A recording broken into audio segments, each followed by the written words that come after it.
over on ESPN. Been treating us well for the many years we've been using it. Yeah, so we play in a Superflex league. Oh boy, is it? See what Amos is doing. Amos is in about. Boom, boom, boom. They got a lot remaining, so we will slide out for now. Right? How do I do that? How do I leave? That's how I gotta click. Bam. So, chat. Uncle Tommy, welcome to the party. How you doing, ladies and gentlemen? All right, all right, all right. Let me clear up some stuff here. Yeah. Oh, no worries. Let me this. Let's get music going so I could hear this, so I know what we're hearing is what we're hearing. And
hello, hello.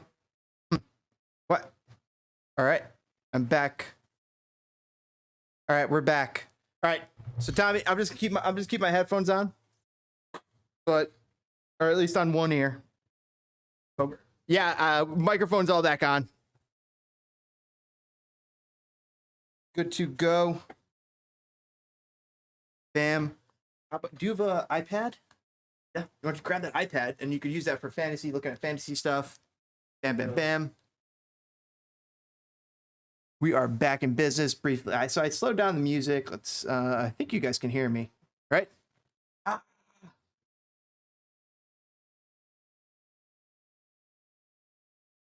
Background sound off. Yeah, I definitely don't put that on. Can you guys hear me? Hello? Another dimension, another dimension, another dimension, another dimension, another dimension, another dimension, another dimension, another dimension, another dimension, another dimension, another dimension. I mean, now, yeah, wait, don't you tell me to smile. You stick around and make it worth your while. All right, hopefully chat. You guys can hear me? I hear you. Sorry, that sounded like a no, dude. Sorry, you can hear us. That's a us problem, and I'm glad you helped solve it. Appreciate it there, Angus McQuarter. I love Angus's. Angus is the guy. Yeah, he's Archduke McQuarter. Mr. Roboto. So talk a little fantasy football, hang out, and also play and talk a little betting, a little NFL, a little Fantastico. Try and get you in on over here. Good people of the world. Oh, I'm good here in the corner. See Uncle Tommy. There we go. Cheers, brother. Welcome to the stream. First two-man stream. So, Uncle Tommy here is a legend on the strip. They actually watch him when he comes to Vegas. He's on a strict VIP list. Like, they walk in, they're like, oh, Uncle Tommy. They don't know his last name. But they know Uncle Tommy.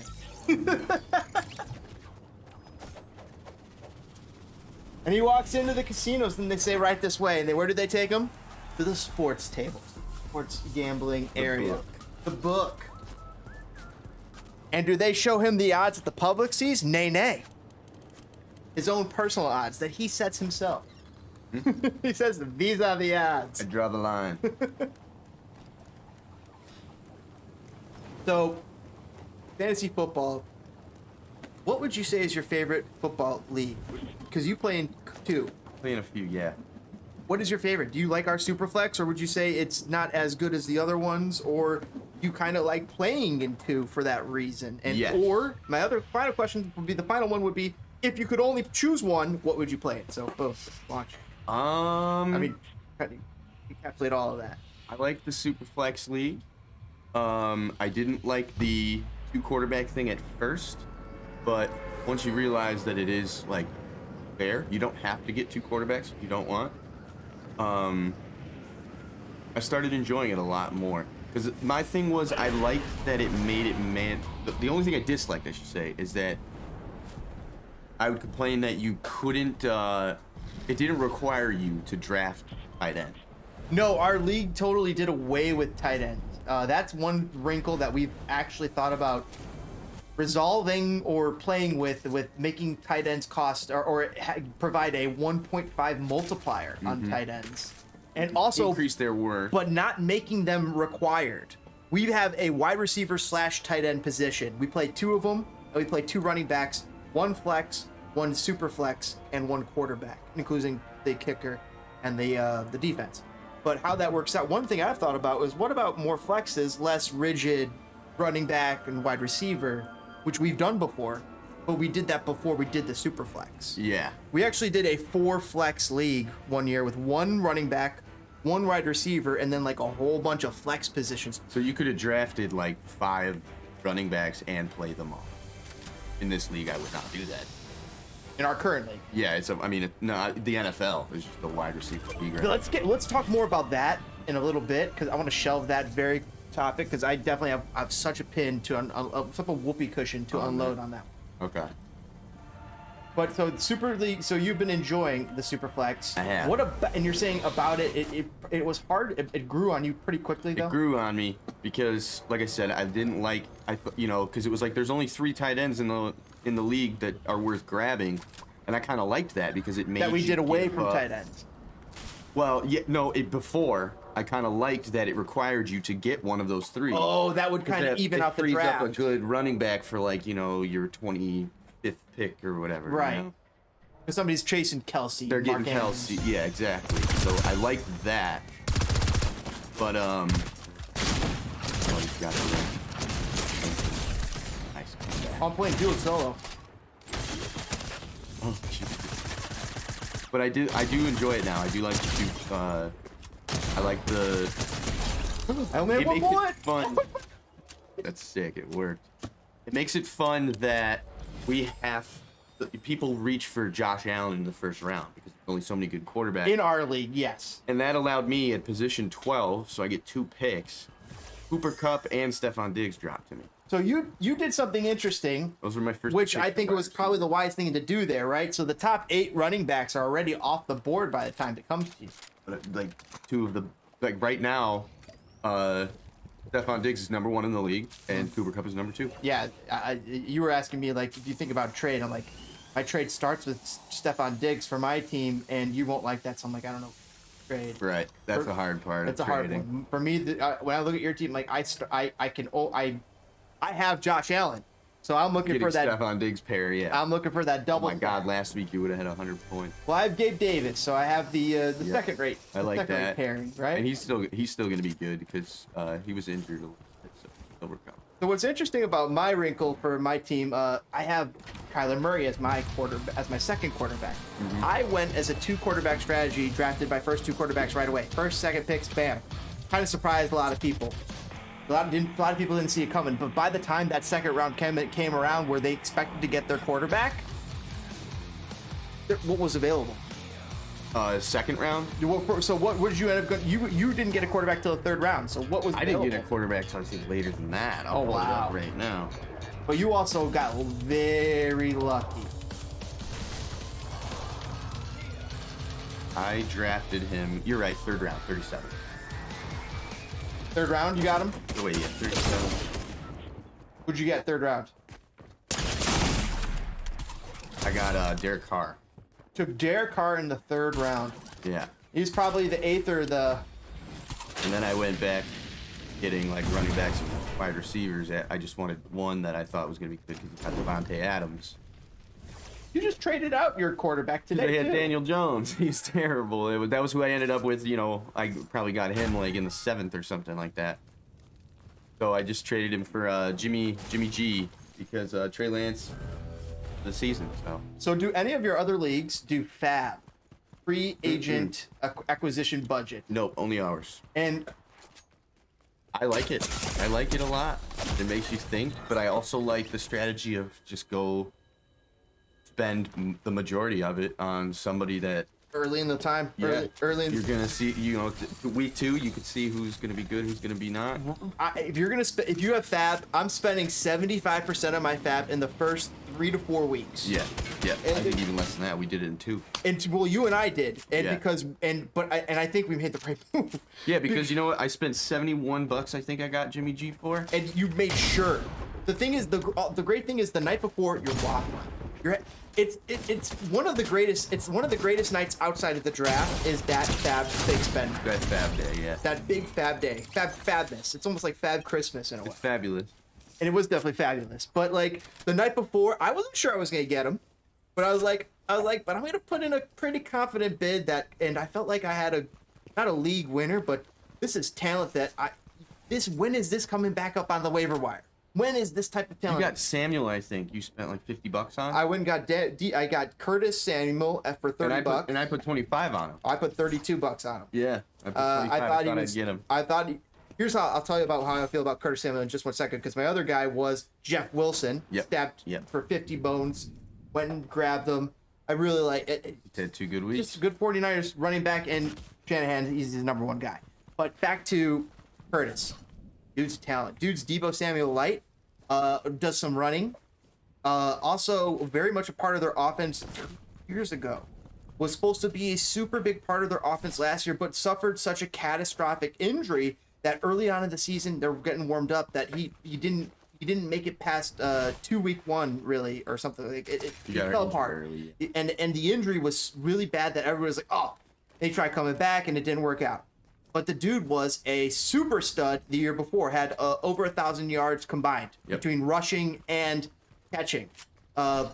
He's a madman. Deebo Light. And so Deebo Light, yeah. well, I thought, like, seeing the usage that he had from Carson Wentz, who Carson Wentz, guys, Dude. has had good years. Like, he's got something to prove too with the way that they moved on from him with Matt Ryan. Like, they went.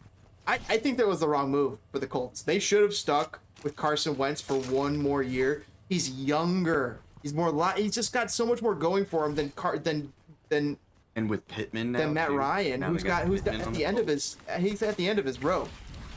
And they got Pittman now in Indianapolis. I have Pittman. I love and I like him a lot. I like him a lot. But so wait, who's the guy I was talking about? Wentz. So Carson Wentz, I like, and I like his options. Terry McLaurin is his number one, and I really saw Samuel as his number two because the way his involvement was. They're getting him touches in addition to targets.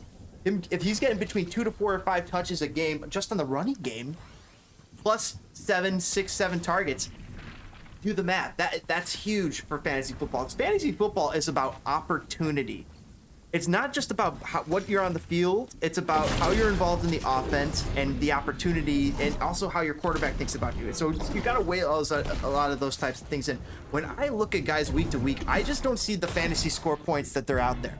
I actually try to envision their opportunities and their opportunity potential. So when I see Jeff Wilson, I'm seeing 8 to 12 rushes. You follow? He's going to get 8 to 12 rush attempts against the Broncos defense, which I'm a little afraid of. But those 8 to 12 rushes, 3 of them might come within 5 yards of the goal line. They don't have Trey Wentz. They don't have Trey Lance anymore. Yes, they have Juszczyk, who can maybe vulture. Yes, they have, but Jeff Wilson, if you look at his past, he's the guy. He's put up 100-yard, 2-touchdown games before that were anomalous at the time, but maybe they weren't because Shanahan's running system is a good running system. And they have some of the best blockers in the game. They've been a running offense. Mm-hmm. So that's why I believe in Jeff Wilson. Curtis, and I believe he's, in addition to just Wentz getting some, he's included in the offense. So I was like, bam, I could spend a big chunk of money on that. And when I looked at last year, Uncle Jay, who worked out for him, he did something similar. First week, he went and got Elijah Mitchell. Mm-hmm. It didn't. Some people say, "Oh, that didn't work out." No, it did work out. It worked in most weeks. It worked out. Like he got a 49ers running back, the 49ers running back, and when he played, he produced. He also got a good receiver. He got Mike Mother Truckin' Williams. Oh, that was insane! I can't believe we did it. So I'm not saying Curtis is going to be Mike Williams, but I was seeing profit. I was seeing value, and this second week I feel like I got the value I paid for. He put up 20 points, Curtis. Yep. So which was huge. Jeff Wilson also put up my second most running back points. Huge. James has the best team in our league. Sure. But I'm 1-1 at the moment. 1-1, but he's the league leader in points. So if he played the number one, he got the second most points in the league last week. No, I was number 1 last week. Not last week, or this week. Number 1 last week, and I was number 6 this week. I thought you were number 2. Number I thought 6. You still put up 150. Oh shit, maybe I did put up. I think you put up 150. You just played Elliott, who put up 163. Yeah, I did not. So you would have beat any other team in the league. That's why you're 1-1. I thought I put up a little less. 130. See, yeah, I put up 6 most. Oh, maybe I'm thinking you're. I put up top 6 numbers. But what's interesting, another wrinkle in our league that we added, top 7 teams in our 12-man league make the playoffs. Oh yeah. But of those, the top 6 are the top 6 teams. The 7th team is a actual wild card, and it's awarded to the team with the most points for of those eligible teams. So you could be the 12th place team because of record, and you still could end up in the playoffs if you stacked up those points, which makes losing a very different feeling this year. Like if you lose but with points, you're like, well, I lost, but I lost with points. Yeah, like Jeff's 0-2, and he's second in the league with points. Exactly. So he lost, but he lost with points. Yeah. And that's huge if you lose with points. So at least you're in that leaderboard. You're in the running for that wild card position. Because after this week, if he goes 1-2, he goes straight to the top of all the 1 and 2. Oh yeah, and the trajectory, of course, changes, and he could go on a tear. He's got a very powerful team too. What's interesting about Jeffrey's team and my team, we were both the 2 teams that went to quarterbacks in the first 2 picks in our Superflex league, in a league where quarterbacks are prioritized, and also in a time where I think it's time to get into it, where running backs it's time to value running backs less, even though the cliff falls off quicker than it does for wide receivers. There's actually a gap developing at the top end of wide receivers, that the fall off from the top end wide receivers to the middle wide receivers is actually even bigger. The gap is? Yes, you have Cooper Kupp and Stephon Diggs. Right. The gap between them and Gabe Davis is insane. And Is Gabe that Davis is a top 18 receiver. So you're okay. So you're saying that like they go, the really good ones go quick. Yes, Gabe Davis, I'm seeing is going to put up between 8 to 22 points over the season. I'm seeing that's kind of like what I'm seeing. Diggs, his floor was like 18 points. Yeah. And then his ceiling could be 30 last week. plus. Like it's just like 3 touchdowns. So those upper echelon receivers, that is huge. And getting those types of players on your team is huge. But what's different in a Superflex league is getting that talent to your team, because quarterbacks now, having 2 of them, it's 2 30-point producers if you get it right. If you get it right, yeah, 20 plus, I would say. 20 plus, right? Yeah. I do want to say you have no idea how much fun I had watching. So I was losing this week. I was projected to lose. I was down 17 with going into Monday night's game, and Stephon Diggs putting up 3 touchdowns and like 100 and some yards, and I just crept up and I ended up beating him by over 20, and I was down 17. Introducing our friend to the league who's new to the Superflex league. Who was very confident that they'd have success. I mean, success is still coming. It could still come. Week 2, yeah. It's only week 2. But I think we do have a lot of good information in week 2, but next week will really kind of you have a good chunk of season data to be able to make decisions. 3 weeks of data is so much data to be able to make decisions. But of course, in the world of NFL, everything's always changing. People elevate, people drop. How do you feel about this Henderson situation? And we still didn't even break into running backs and why running backs. I think that we should start prioritizing wide receivers and quarterbacks. Yep, always. You're talking about Darrell Henderson? Yeah. Well, we'll get it. So Darrell Henderson versus Akers. I think Henderson's the guy. I think he's the guy. He's got to be the guy. They keep talking about Akers, and I just don't think it's going to happen. I just don't think it's going to happen. Nope. Don't think so. And what's different in Jacksonville is I feel the opposite. I do feel that Robinson is the guy. 18 is a little bit smaller. He's faster, but Robinson's still the guy. I think Robinson's the guy. Yeah. Not a lot out of McCaffrey. Do you think he's a trade target? Would you trade for Tim? Yes, immediately. So I would trade McCaffrey for an all-star quarterback. Or hold on. So let me put it this way. So are you trading away or are you trading for? Are you targeting him as a buy low candidate? I'm trading away to get something that you're lacking. You need a wide receiver. You need a quarterback that's decent. I would trade McCaffrey away. So you don't want a full season of McCaffrey. You want a full season of Derrick Henry. Don't. I do. I think he's coming. I think he's coming. Derrick Henry is a notorious late bloomer. Notorious late bloomer. He is one I would take that type of bet on. Tannehill. How do you feel about Tannehill after that? I don't even think about him. Guys have to think about Tannehill. I don't. Never snag him. I think he's going to be the guy. I guess it depends on who. I think he's going to be the guy, and I think he'll get it right. Dude, Tennessee just. They do, but I like Vrabel, the coach. I like him there. There's a lot to like in Tennessee, but they're missing something. Them losing A.J. Brown. That's huge. Really took the biggest bite out of their offense. Now, that's huge. Tannehill does look a little like he's lost his teddy bear. Not good. He wasn't good to begin with. He's okay. He was serviceable, but maybe he lost his serviceability because he lost his teddy bear. I don't have a single. So Angus is a big. He does fantasy baseball, which is we know is more intense. Didn't you do fantasy baseball? No, I did hockey, but it's baseball and hockey. It's just like too much. Very similar because it's like daily in a way. You gotta like watch everything. Angus saying that most fantasy leagues that I have played in any sports seem to use random numbers. What do you mean by that? Like random numbers for like the suggested score? I feel like we and ESPN have gotten better. They're like. We've gotten better at predicting fantasy in many places. It definitely seems to be a trend. Like more what? more people are familiar with fantasy, and so the more people that get familiar with fantasy, more learn strategy. The harder it gets. The harder it gets. Your opponents know what they're doing. Because it truly does. It does seem like everybody does have a better idea. Even the people in our league who might not seem like they're crazy diehards, they always have a chance, and they always seem to show up. And they do research. We don't see it, but everybody's always doing their little research. Doing it, yeah, behind closed doors. But with for random numbers, I when I look at some of the scores, what I heard this to speak to that.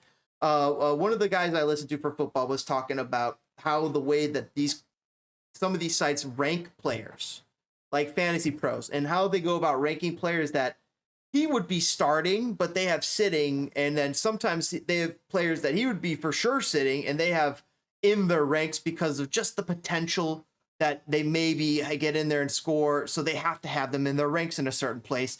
So for amalgamation purposes, for like the way when they amalgamate all the scores, put it all together, and kind of to try and game the code so they get a better set of results, so they end up closer with more points and get rewarded for having the better set of predictions, rather than saying, "Oh, don't start J.K. Dobbins this week. Don't even bother." So, but those guys will include J.K. Dobbins in their top 50. And so it's interesting. I wonder about that with fantasy points. And sometimes these guys are reaching. Sometimes they're like, oh, these guys are at a certain tier, so they'll be here. I also wonder, or maybe it's more about what I think it is. It's about opportunity. A lot of these guys have their opportunity ideas or ranks, and they're like, well, I think this guy's going to get more opportunity than this guy. So I'd rather have play this guy for his level of opportunity over this guy. There's so many different ways to go about the ranking. Tough to read, especially this whole lacking data, and it's like you want to include some of last year's data, but what can you really include? Attention to what changed. Paying attention to what changes. Even like they lose a couple really good all-star linemen, offensive linemen that running valley. Well, sometimes they'll say, "Oh, we added this guy," and they expect things to be better, and it's not better. Well, what happened with Tua? What the heck happened with Tua? Because Tua's a different player. Okay, wait, this is a good conversation to have. I want to see where you stand. So something happened with Tua. Did he have a freak week, or is he something to watch? He's something to watch for sure. He's got targets. You got to watch what he's going to be doing next week. And if he shits the bed next week, then maybe we have a better idea of what he is. Right? But if he does anything close to what he did this week. Tyreek Hill and Watt. They're the same person. Same height, same. Very fast. I just don't trust his arm. The knock on him is that he hasn't been able to throw far. He got his first touchdown that was over 20 yards. Last week. Hasn't been able to throw far, and doesn't. And people are. The new thing is, he throws lefty, so we don't like the way he throws. Yeah. And then you show him throwing righty. They do like a little rewind video, and it looks. People say, it looks amazing. I'm like, I don't see what they're seeing. It's the same video if you think. I don't see what they're seeing. Like I'm like, you guys are okay. If you play it the other way, it looks good. But what's interesting about pointing out is that not a lot of lefties in the league. I mean, outside of Mike Vick, right? There's not a lot of lefties that have had success in NFL. Angus is saying, for example, a stolen base in baseball too low in value. Well, that comes down to the scoring of the league. You could do that, though. The commissioner of your league can increase. A stolen base is important. That's another thing that we've tried to function with, too. We've messed with our league points and really tried to hone it in to get it to a good spot. We go outside opinion, but then also we had to experiment. We're like, oh, what's it gonna look like? What's the points gonna bear out? We are a half point PPR. We are a half point PPR for that reason. That a lot better. We are a half point PPR for that reason. The guy didn't get a whole point. It blends the running backs, the wide receivers, and the quarterbacks all into it much better when you look at the top 50 players. And that, of course, changes the way the draft goes. Uh-oh, my guy's down. I gotta go help him. Coming, buddy! Don't hurt Smokey, bud.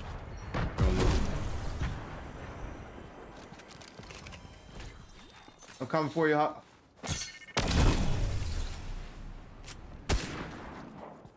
Kill him. Coming. See ya! Got the perfect shot. I should have done it too. Should have done it. Better. All right, let's get my buddy alive. On my way. On my way. Boom. Go, Smokey Bud. We have a guest. Yeah, we have my buddy Uncle Tommy. Betting extraordinaire. You're saying you have some betting tips? You have some betting tips. Thursday. Who's playing? It's Cleveland. And That'd be a game you want to watch. no. I think. Yeah. Steelers lost. Should we just get into it? Yeah, go for it. Oh shit! I'm getting attacked by a wolf. Welcome back, Smokey. All right. Well, Cleveland's gonna win. Pittsburgh's on the road. And they don't know if Trubisky's. They're starting to talk about putting Kenny Pickett in. I've heard that. They're already thinking that way, but they made Trubisky a captain, but he's incapable of putting together 200 yards of offense. So the line is at 191.5, and I was like, I would smash the under on yards for Trubisky because he could potentially get taken out of the game. Yeah. For Kenny Pickett, but Yeah. 191 is really low, and it was too hard for me to actually put that. Whoa, bet, no, so you I could. didn't. Can't you smash an under on like 220 or something? Yeah, you could probably. Yeah, you can do an alt. You can do an alternate line for him, but it probably wouldn't pay that much if you higher than that. For Right. him. So, but what I did is I parlayed Cleveland winning. I mean, they probably got him down for like $1.70, $1.50. I mean. Oh, dude, yeah. He might not even play the full game. Right. But I parlayed Cleveland winning the game and covering the spread, which was 4.5. I have all the payouts here for any combination of these because I do really believe that Nick Chubb and Kareem Hunt are going to score a rushing touchdown. But if you don't want to get too risky, I would pick one or the other. And I think that Najee Harris is going to get a touchdown this week. He hasn't done it yet, but like I said, they don't know the quarterback situation in Pittsburgh, so I think this week is his opportunity. How's it going on?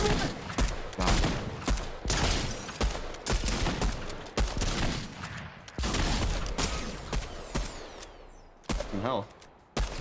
Fucking hell.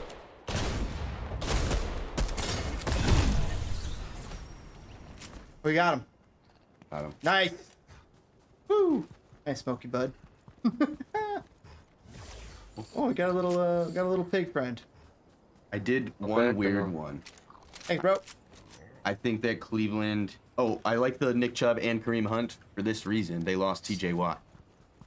Torn pack. TJ Watt gone. That's definitely gonna hurt Gone. you. That's gonna hurt him. And the other thing was Cleveland is the #1 run offense in the league right now. They play 55% of the snaps. They're not #1. I shouldn't say that. Cleveland, They that run people the forget, most. Cleveland's got a great defense. They really do do. have a great defense. Myles Garrett is just like the heart Insane. and soul. Yeah. He causes problems. He's a problem causer. And when you have that guy, they have to circle him. They start there. Problem is, it's a Thursday night game. Who's getting up for it? Who's getting up for it? Mm-hmm. The only other thing I did was the Browns are going to cover 2.5 by halftime. They're going to be winning. With Jacoby Brissett as quarterback? Yep. Like, and who's going quarterback for? I don't. That's why I'm thinking this is going to be a huge Chubb and. Then we Kareem think Hunt it's game. it's gonna be Trubisky, but we're thinking who's Kenny Pickett might get a shot. Yeah, but I'm just staying away from both of them. I'm staying away from their wide receivers as well. That's why I think Najee Harris is. Najee Harris is going to have a big. Yes, I don't think they're pivoting away from Mitch anytime soon yet. Right, but there's just the fact that that's in talks leads me to believe. they don't But who's trust him to talking throw. about it though? Who's talking about The it? team. The team is like we might throw Kenny Pickett. Oh, the team is saying it. I thought it was the media. Well, yeah, them too, but there's talks amongst the offensive coordinator. It's not good. He can't advance Then the why ball. do you make that guy captain? It just like that confuses me. Yeah, you're right. That fact alone, he's probably not going to get it. But How do you replace your captain? I Like just that? think run week. That's I so think hard. doing run week. Najee Harris doesn't have a touchdown yet. True. I think it's time. He's due. Najee is definitely due. Do you think Najee struggles all season long in this offense? Not all season. He's gonna have big. After having He's gonna success, be a big boom bust. I mean, he had success in with a Big Ben could not throw. Mm-hmm. Like he could throw not as far as Mitch Trubisky, and yet, Not as good. but still, he had this. The offense is having more problems. They also seem to want to get the ball into Chase Claypool's hands. That's true. Deontay Johnson, I like. I'm not. They have the rookie receiver, Stills or something. Oh yeah. And I wouldn't worry about him. I wouldn't worry about any of those Pittsburgh throws. I wouldn't. Trevor Lawrence, but outside of Kirk, I'm not really worried about anybody there. Has Trevor Lawrence taken that step forward that you Yeah, expected? week two they like him. Did a good week two. Sure, showed improvement. Top guy, but Why do these fantasy people believe in Justin Fields as a fantasy guy? no. He's the new Trey Lance now for them. He's like, oh yeah, he's like Trey Lance. He'll run and he'll have fantasy success. I'm like, he can run. He can have fantasy success. It's the plays that they're calling. He gets so frustrated watching. He's stupid as.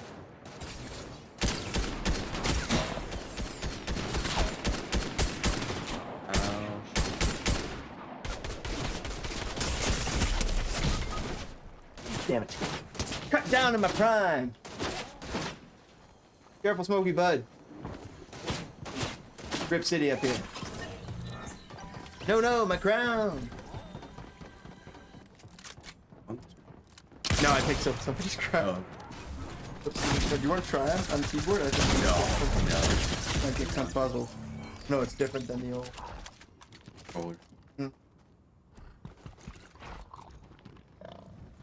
I think next year, a lot of teams in our league are going to change, and they're going to go quarterback first round. I don't know why you don't. To me, I just don't know why you don't go quarterback. All right, I have something to admit. I didn't think it was ever going to happen, but if it did, if Josh Allen somehow everybody went back to the traditional way of drafting. Yeah. If he did drop, I was gonna do Allen did. Oh, of course. You know, If you could. Yeah, if it happened. There is no way Allen's dropping there in I know. our league. In that league, I gotta say this. If Allen was gone, I was gonna do Herbert Diggs. You know, not a duo, but still amazing. That didn't happen either. So then when I saw Cooper Kupp fall, and like the only quarterbacks that were worth like getting Diggs and an amazing quarterback gone already. I think this is one of the new draft strategies for next season for our Superflex. It's going to be QB or QB's wide receiver stack. Yeah. So say you get but top QB's wide receiver stack, top QB stack. So like say you get Josh Allen. I don't know if Diggs will be there in that second round, but that's where you got him right there at the first pick, the second round. Yeah, I mean he fell. Anybody that was within the first. I mean. Devontae Adams, I'd take, but I picked. I'm not taking him with Carr. I don't need to pair him with Carr. I took Diggs over Adams. Yeah. Adams was there too. I'd rather have Diggs plus Josh. I'm about these double stacks.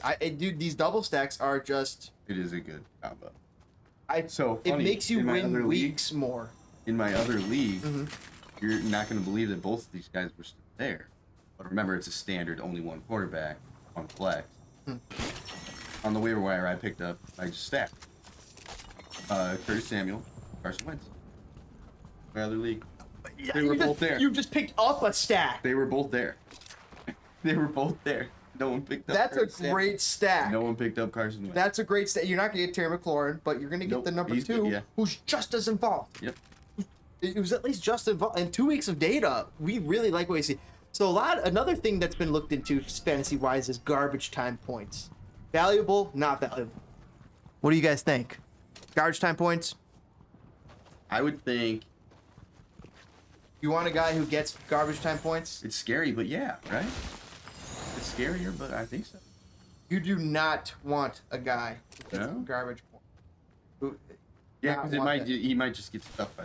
You do not want that guy, because typically they're getting their points later on. It's typically after everything has been stymied. Yeah, you're right. Garbage points should just be. And also, a lucky it's card. also a future indicator of failure, of struggles.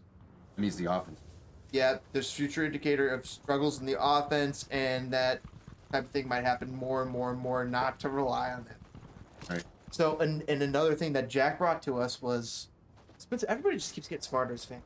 It's crazy. It's this idea of the boom bust player, which is something we've always thought of. You know, it's hard to internalize the concept of the boom bust consistency player. Looking at players as what they kind of are as a type, Right. and what they can provide you, ceiling versus floor, or what level of opportunity is. Like, I could see Jeff Wilson, 12 touches, he could score 3 touchdowns. He could. He's done it before. Yeah. On He's 12 touches. Goal line threat. Goal line threat, exactly. So because of what the data shows, he's goal line threat, gets in there, gets touches. So all those things impact my decision making. I think the biggest one for me, when I went from an okay fantasy football player to a decent one, was when I learned how important. I mean, this is going back 6-7 years. I didn't know the league very well when I started, but I think target share was the biggest thing. That learning put me as an 8 to 12th place player to possibly, 1 through 8. Just like, is that player going to even get the ball? Is so important. So important.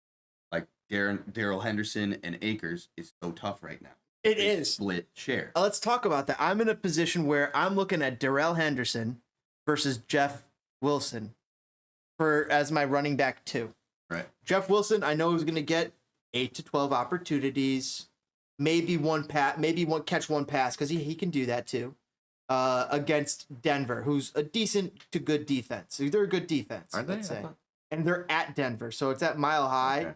So it's even a harder place to Oxygen. run. Harder place to run. So that's actually making me want to lean away from Jeff Wilson, but they're going to lean on Jeff Wilson because Jimmy Garoppolo's there now. He's coming in after Trey Lance, blah blah blah, all that kind of stuff. So, and plus, Shanahan's a running system.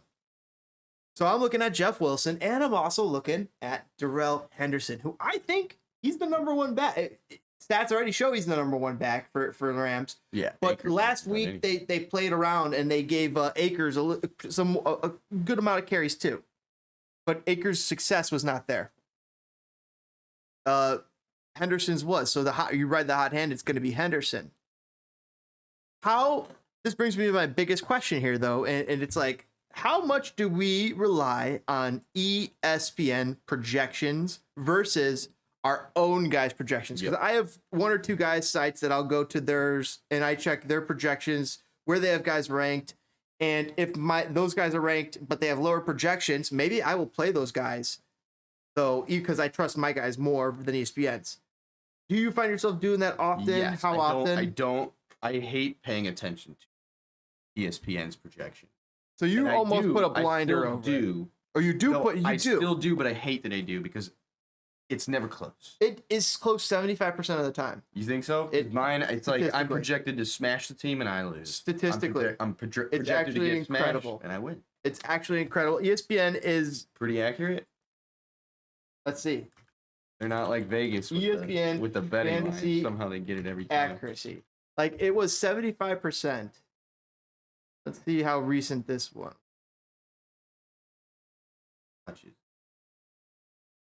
I thought Akers got 15 and Henderson. So it's just 2014 last game, 3 in game 1. And he got 15 last game. He out-touched Henderson, which is why people are scared of Henderson this week. But I actually think you could go to Henderson this week. Still got 10. He went 13 and 10. Oh yeah, he got 10. So he has 23 so far after game 2, and Akers has 15. 10 week 3, 18. Here we go. Are you smarter than anymore? ESPN? That's why it's so scary to play either one. 23. Okay, I got this. Are you smarter than ESPN by Alex Cates? Every fantasy player likes to think they're an expert, and some actually are. But this belief in our knowledge or our gut feelings leads us to make lineup decisions against ESPN's recommended starting lineup. So today, I wanted to explore whether or not fantasy players are actually smarter than ESPN. So to do this, I pulled data from 500 public leagues from 2019, giving me information on almost 60,000 lineups. We can go through and retrospectively look at how many points the actual starting lineup scored versus the number of points the lineup would have scored if the fantasy manager had followed ESPN's projections perfectly. We can look at the raw percent and percent differences between the two outcomes to produce the distribution below. Cool. So it kind of looks like a cross with a little more extension with one way and a little thinner the other way. Actual score, again, lineup versus difference across the point total difference. Actual. So does it lean? So let's see. In both graphs, the inner thick lines. Oh, actual scores on the left represent a box ESPN's plot, lineups and the on white down right. medium. So ESPN is pretty accurate. As we Right can, on the line. as we can see, right on the line. as we can see above, we as fantasy manager community are not smarter than ESPN. In fact, ESPN's projected lineup outscores the coaches 75% of the time. About. Whoa. I was telling you, I said 75 was You I did say thought, 75. and what I thought I saw was a few years ago, and this is a few years ago. So who knows if this is the same? But 75% of the time, ESPN's projected lineup outscores the other coach's expected lineup. Think about it. So 25% of the time, they're wrong. So look at the next sentence. On average, ESPN outscored the fantasy manager about 95%. about 95% as much as ESPN suggested. So they dropped 5% off, right? It's a weird sentence, but it makes sense. Yeah, let me read this. On average, ESPN outscored the fantasy manager, scoring about 95% as much. It's saying ESPN's better. Oh, so when ESPN puts out their stats, they were getting a lot of points, right? And so They were getting 5% more than the manager, typically, right? so at the very least, most managers would be better off if they listened to E ESPN. You may be thinking that this doesn't apply to you. Yeah, and I don't.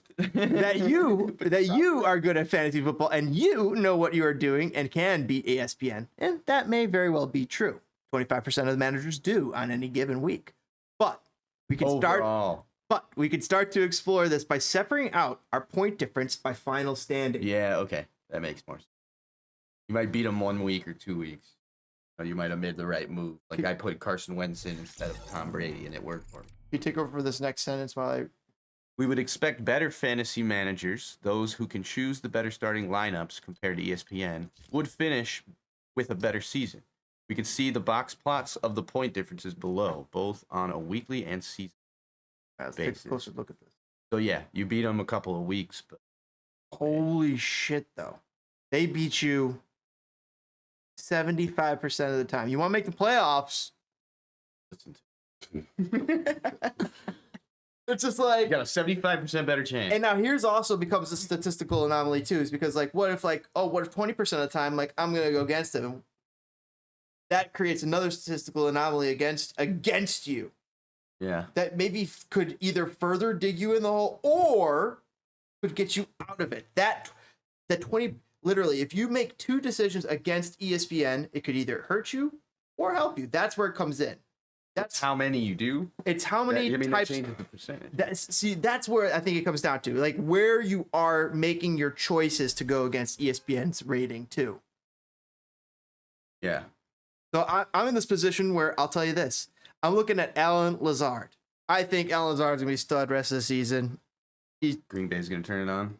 He's Aaron Rodgers' #1 guy. Yeah, and the other guy. No, and the other guys are not good. Sammy Watkins is he's molten his snakeskin. It's over. But Alan Lazard's #1 guy. It says questionable. Yeah, they're just nursing him back to health from his little leg bruise he's got on his foot. And they have him pegged at 7.9 points. Internally, I'm looking at him the same way I'm looking at Curtis Samuel. I have him pegged at 10 points. I'm like, he's number one guy for Aaron Rodgers. Yeah, he had 2-3 targets last week. You got to think a touchdown will come. I think he's got 7 targets coming next week. They had him 2-3 targets last week. He's going to be the number one guy next week, clear as day. You're right. He's getting 7 targets. One of them could be a touchdown. Isn't Tampa Bay? Yes, that's the thing. So they have him pegged at 7.9. So I'm like, all right, well, you know what? I don't need to start him. I will start Curtis Samuel, who has the 10.6 prediction from ESPN, right? Yeah. And last week, they predicted that for Curtis. They predicted a good week for Curtis. So you got 20. 20. So he was really a boom. 20? I don't expect him to boom like that again, though. He boomed two weeks in a row. Take it down. You grab me a new Coors Banquet, please. Thank you. Chat, this is a blast. Angus not surprised that ESPN outscores the coach, but they pour a lot of money into this. So, you think that Vegas is more accurate than ESPN? I wonder if ESPN gets its numbers from Vegas somehow. One of my good buddies who's won his fantasy league a lot, he likes to use Vegas as one of his decision makers. It helps him to, he looks at like what they're predicted to do in a betting sense, and it kind of helps make him lean one way or the other as far as lineup decisions, starting decisions. I tried to do that. I looked at that. And it's hard for me to do that. But what isn't hard for me to do that is to make bets based on fantasy. It was like the opposite. He was able to do fantasy better from betting. I was able to do betting better from fantasy. And it's the same thing. They're both just different forms of betting in a way. You're betting on a football player in this capacity, or you're betting on a football player in that capacity. Oh, shit.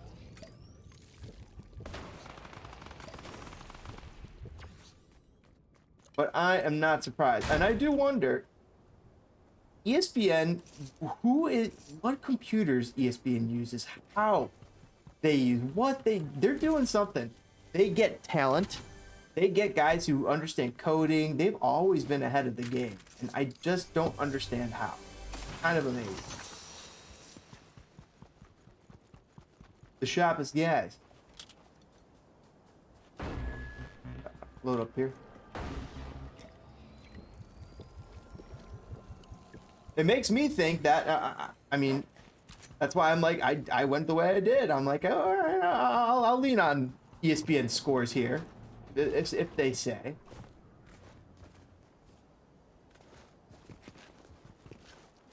Especially because I have talent that I could rely on. They're getting good opportunity.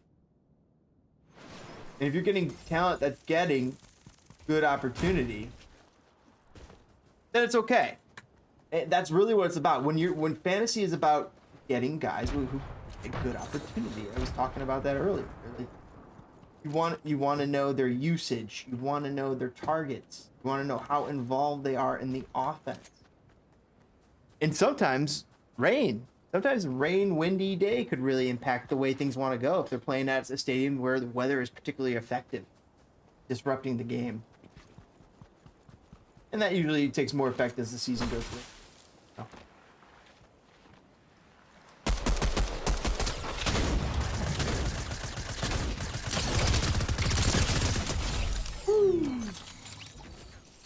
Melt you. Time to melt you, buddy. Gotta go. Can I have this? Can I have this? Thank you. That. Like that. Thank you very much. Don't mind if I do. Vegas betting has a high demand because top bettors want accurate results. That's the other thing. They do definitely very much accuracy. They're all about this accuracy, cutting edge to a degree.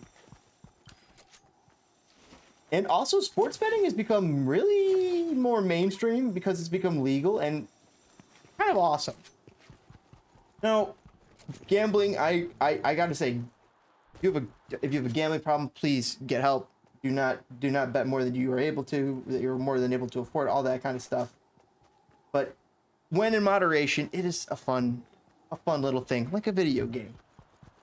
I do enjoy watching a game with like a $1 or $2 on the. Now some people need $100 on the game. I don't need. Wait, $100 on the game? Yeesh! Have you got that money to spare? Wow. Maybe $1 or $2 a game is still a lot. I mean, that's 32. That's 16, $17. Times 2, that's $30 or so. I mean, and that all adds up over a 17, 18 game season.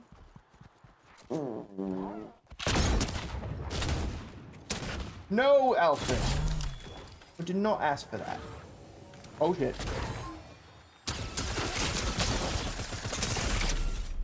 Oh, you got me. You got me right in the eye. Scheiße.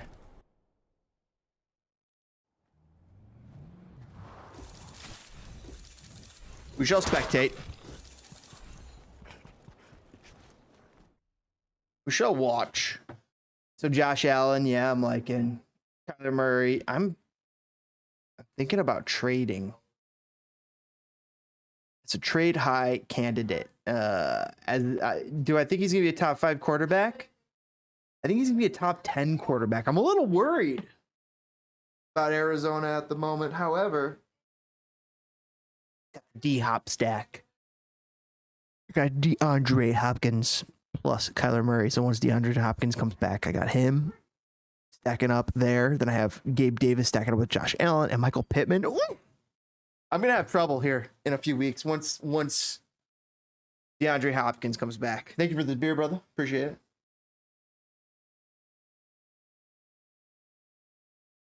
it. Oh, what did we forget? When the hand just comes out of nowhere in the green screen.